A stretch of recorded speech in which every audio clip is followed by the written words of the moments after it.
Overzealousness. I love the smell of socialism in the morning. From I'll Ruin Everything You Are, Ending Western Propaganda on Red China by Ramin Mazaheri. Overzealousness was also seen during the first Soviet collectivizations, and it produced the exact same problems and phenomena I will describe here. Overzealousness is thus a historically proven risk, which any newly socialist nation should expect and guard against. It is very easily explainable if we simply imagine Mao and the Chinese as humans instead of monsters, docile idiots. Let us use our informed imaginations. At the start of China's revolution, with the foreigners finally kicked out, and everyone ready to pull in the same pro-China direction, revolutionary spirit is higher than high. The cadres report to their superiors with unassailable intentions. Yes, we will meet our target plans and more. Long live the revolution and long live free China. The bureau secretaries mark on their report. These guys are proven winners after all. I'm marking them down for a 100% success rate in indelible ink. The party leaders say, these are great reports. Plus, we are going to give jobs to all the unemployed and end drug use. So how can we not exceed expectations? And all that new equipment is going to revolutionize things as well. So I'm going to promise that my region is going to overperform the quota by 10%. And that way, I'll bring great honor to my people and my career. Utopia, here we come. And then reality hits. In the case of China in 1959, bad weather hits, and locust plagues. Locust populations likely ballooned as a sad and unintended consequence of 1958's Four Pests anti-disease and hygiene campaign against rats, mosquitoes, flies, and especially sparrows, which upset the ecological balance and eliminated a predator of locusts. And the books, which are based on the great year of 1958, when total food production doubled nationwide, are thus totally screwed up. And bureaucratic statistical chaos is just as big a problem as the decreased production, because the promised 100% of X from region A to distribute collectively turns out to be only 30% of X. In the pre-computer age, by the time the hard data arrives that the promised X from region A can't head to regions B, C, G, and Q, a reordering prompted by this failure was needed weeks ago. But the higher-ups can't meet for weeks more because they are addressing the same crisis in their home regions. Finally, the higher-ups are able to assemble, and they discuss who needs what immediately. All this time, the capitalists abroad and at home are laughing gleefully that the ideal of total equal communist distribution has to be postponed. The party has no time for laughing, but is actually trying to do something about all that grain which has started to rot on the new rails. What I've just written is a less academic, more humanized form of what Harvard Fairbanks described. Begin quote. By concentrating solely on Chairman Mao as the leader, we would fail to convey the national mood of fervent self-sacrifice and frenetic activity that characterized the Great Leap Forward. Peasants worked around the clock to break their own work records. Cadres in charge locally kept on reporting totally unrealistic production figures, and Mao's colleagues, such as the economist Chen Yun and Premier Zhu Enlai, found no way to stop the fever. Close quote. Firstly, when does any capitalist ever work that hard, eh? What is the profit motive compared to the encouraging power of the moral, political creed? Indeed, there is no comparison. As Jesus said to the devil when tempted with food during his fast, man does not live on bread alone.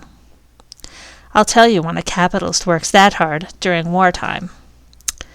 The above passage, again, by someone who is definitely not sympathetic whatsoever to socialism, shows that the famine was the product of all the Chinese people, of good intentions, of the unexpected difficulties encountered in any new venture such as Chinese socialism, of the sad human reality that we live in, an imperfect world where bad things happen to good people, and of the fact that we do not dominate Mother Nature as much as we think.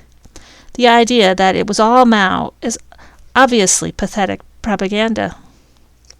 These early problems, history proves over and over, are seemingly always encountered during the initial transition to socialism, which is such a radical change in human history.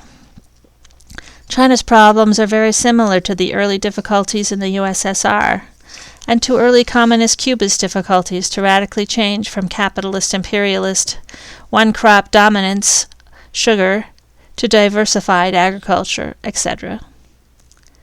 In some ways, the West's ordering of Saddam Hussein to attack Iran immediately after their revolution was a boon in that it sharply focused organizational energies on one thing, the war effort. A war economy was implemented with rations and coupons, and that is nothing if not egalitarian. Questions of privatizing an economy almost totally state-owned and guided by central planning could only begin after the war, giving the Iranian state a huge head start in controlling the economy for the benefit of the Iranian people. Despite so-called privatization, which was uniquely Iranian and absolutely nothing like Western privatization, it's fair to estimate that the Iranian government controls 100% of the economy, excluding the black market, today. Of course, Iran remains socialism's ignored success story due to Western Islamophobia and the outdated, ineffective, and anti-democratic, anti-religious sentiment of many leftists worldwide. However, Iran has become China's central hub in their One Belt, One Road, or New Silk Road project, because China knows that Iran is guided by rock-solid revolutionaries who have created what I call Iranian Islamic socialism. It's no coincidence that the only two countries with a government-sponsored cultural revolution, Iran's was 1980 to 1983, have now allied themselves for decades. I encourage readers to find my article, Parallels Between Iran's Basij and the Chinese Communist Party, which describes the many governmental and cultural similarities between these two Asian countries. Iran had the difficulty of switching to socialism and fighting a war, much like the new USSR. For more fortunate socialist-inspired countries like China, however, initial chaos at the first bump on the road is the logical and expected, or should be by now, outcome caused by drastically reordering society from capitalism to socialism. A car's lower gears have the most torque because getting started is always the hardest part. The mistake is to kneecap yourself by giving up on the revolution when it has only just begun. It should also not be forgotten that China's hand-farming method was already extremely difficult to improve on. Do you think there's a machine that can do as careful a job as a bent-over person, scrutinizing every square centimeter for weeds? No machine can beat that. In the U.S., the problem was simply putting vast tracts of land to use, improving yields from nothing to something. But not in China, where labor was not the scarce resource, but arable land, as I discussed in Chapter 1. There was thus likely a significant overestimation of the ability of modern machines to increase production. But what definitely increased farmer efficiency were the centrally planned and centrally operated major infrastructure projects, vast irrigation networks, huge road-building programs to improve transportation, tunnel building for mass drainage, lake and dam building, new railroads, steel production for all these projects, etc. And this is where the Great Leap Forward central planning undoubtedly succeeded, and why productivity did grow. But the ancient back-breaking Chinese model of family meticulously farming a small plot of land with the maximum amount of care as inefficient, that's obviously false, and their huge population, despite a small amount of arable land, stands as millennia-old proof. To say Chinese culture is farmer-centric in the economic, social, cultural, and ethnic sense is to say that water is wet. The Great Leap Forward will always prove the socialist genius of Mao and China's first generation of revolutionaries, and thus the Western propaganda effort. The primary theoretical contribution of Mao was to recognize this reality and to create a farmer-centered socialism, breaking away from the industrial worker-dominated socialism of the USSR, Stalinism and Trotskyism, which, despite the latter's claims of universality, simply did not translate into the Chinese model into the Chinese society in which Mao lived. The historical Sino-Soviet split occurred precisely because of the Great Leap Forward's ideological differences with the then-current Soviet model pushed by Khrushchev. Khrushchev was an outspoken critic of the Great Leap Forward, and we must remember that lefties often commit suicide on the altar of small differences. The success of China's modifications threatened Soviet ideological dominance.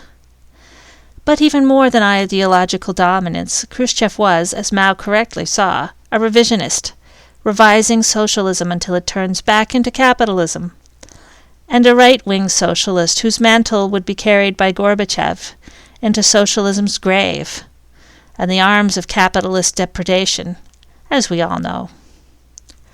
There is no doubt Mao was clearly a hugely important thinker and revolutionary, while Khrushchev is remembered as a bureaucrat who denounced Stalin for political gain, severely undermining the Soviets' ability to emulate what worked, revolutionary socialism, and who ultimately was fired for incompetence.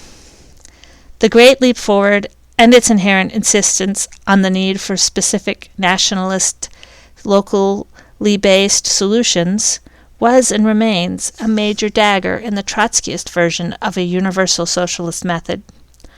Furthermore, Maoism simultaneously defied and yet upheld Stalinism, stripping it of the egotistical pride it bestows upon more advanced, quote-unquote, factory workers, but retaining its right to pursue socialism in one country. This is also why the Soviets made a major contribution to the absurd idea that China is not communist. The intelligent refusal of Chinese communists to follow their Soviet advisors led to the perpetual Russian accusation that Chinese communists were mere radishes, that is, red only on the outside. The Great Leap Forward clearly marked the beginning of the ideological superiority of China over the USSR. Khrushchev's ideology marked the beginning of the Soviets' lack of revolutionary commitment, their failure to adapt their ideology to cultural ideas from other areas of the world, from which they could have learned or at least supported, and their eventual descent into Yeltsin-era chaos.